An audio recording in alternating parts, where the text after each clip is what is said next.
Kirk Penney the priority as NZ Breakers wrap up regular season in Sydney. Different game, different priority. For Breakers coach Paul Hearn-Eyre, his focus switches in Sydney on Sunday from fast-tracking his youngsters' crunch time experience to getting some much-needed hoops into veteran Kirk Penney.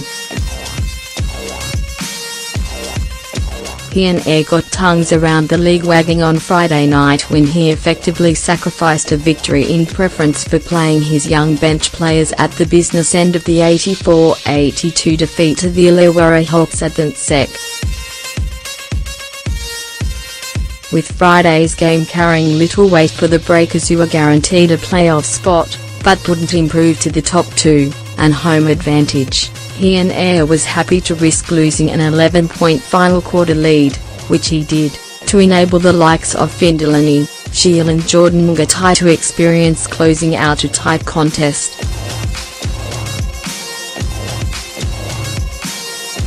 For that he received the heavyweight backing of highly respected Illawarra coach Rob Beveridge, who leapt to his colleagues' support in the aftermath. Paulie showed some great courage as a coach by throwing those young guys out there. Really, it was a nothing game, and for him to do that was as ballsy as you get, said Beveridge.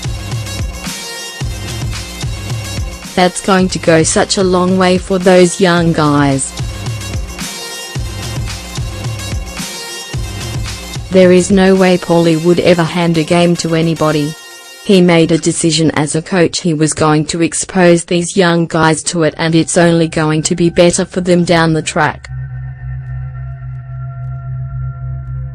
Hearn-Eyre said his mindset was different for Sunday's regular season finale against the suddenly informed Kings in Sydney. He confirmed the injured Penney, calf, and Alex Pledger, ribs, who both sat out Friday's game, would travel for the game, and he hoped to get both on court for significant minutes. "I'd like to get Kirk and Pledge on the floor if we can," he said. "Otherwise it's a long time between drinks, especially for Kirk, who's been out a few weeks already." For 36-37 minutes, against the Hawks, it was pretty good basketball. The loss will take a little bit, or maybe a lot for some people, of the gloss off of what we did. But going to Sydney, my message to the guys is, if you are on the floor, you are on the floor to play hard, compete and win every possession, and we'll go into that game with the same mindset. Asked if Benny was close to being game ready, Hearn-Eyre said, "I'd like him to play, but if he can't play, it doesn't make any sense to play him and then push him back any further. We'll make those decisions on him and Pledge on Sunday." The Breakers are relaxed about any need for momentum going into the playoffs, where they will almost certainly meet Melbourne United, with Game 1 scheduled for March 3 at Hisense Arena.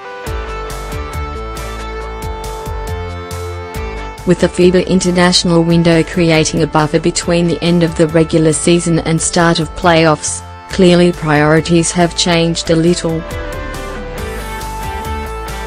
One thing Friday night did show, young power forward Finn Delany, who finished with 23 points on 8 of 13 shooting, has the potential to be a difference maker in the postseason. Probably Shiel, 14 points, 4 assists, 4 rebounds, 2, though Hearn-Eyre admitted he probably learned the most from the endgame meltdown. He had 2 really bad turnovers, and a bad foul on Reece Martin on the three-point line. It's one of those situations where he's possibly going to be called upon to close a close game out, and he's got to be able to make better decisions than what he did. The learning process continues.